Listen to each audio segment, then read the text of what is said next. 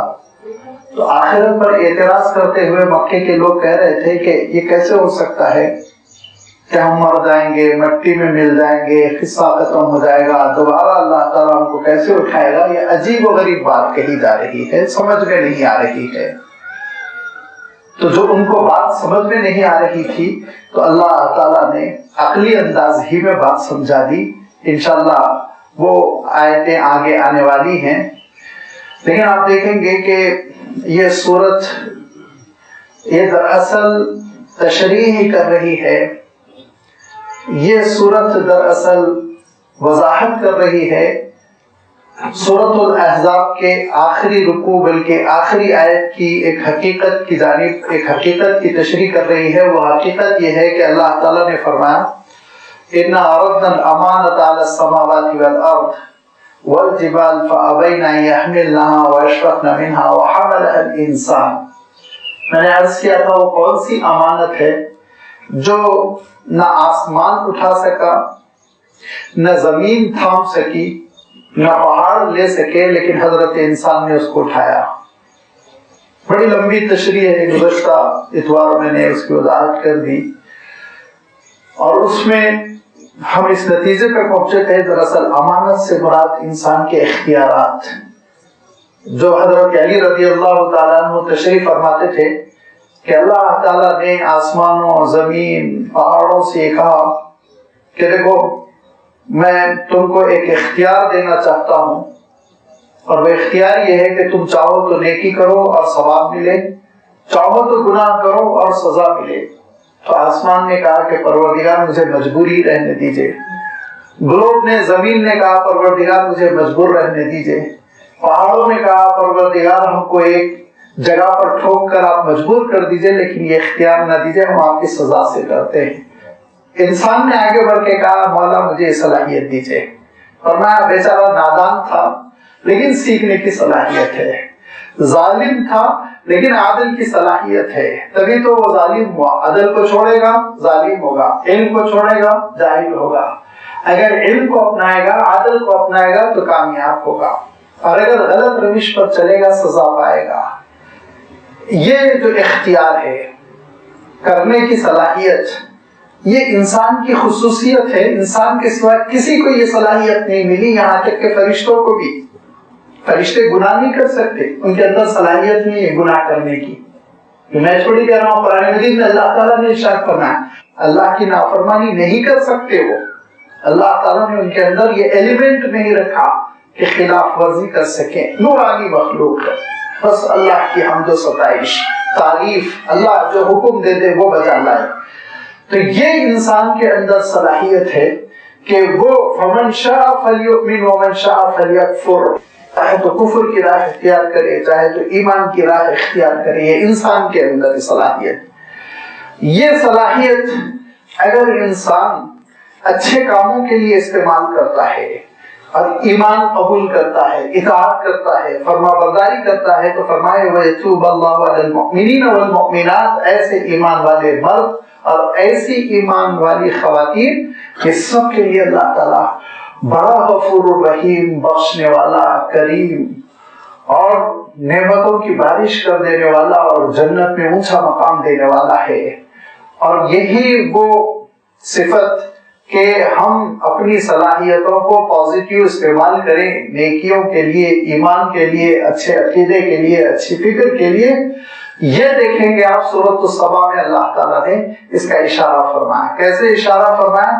تاریخی اعتبار سے ان دو شخصیتوں کا تذکرہ کیا جن کو بہت اونچے درجے کے اختیارات ملے. کون؟ حضرت داؤد علیہ السلام، حضرت سلیمان علیہ السلام. انہوں نے اللہ کی فرما برداری میں اپنے اختیارات کو استعمال کیا اور ان کا مقام کیسے بلند ہوتا چلا گیا.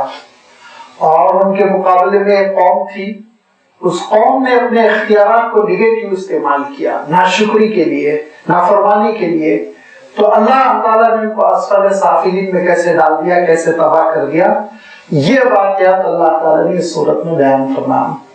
اور جو قوم تباہ ہوئی، برباد ہوئی، اس قوم کا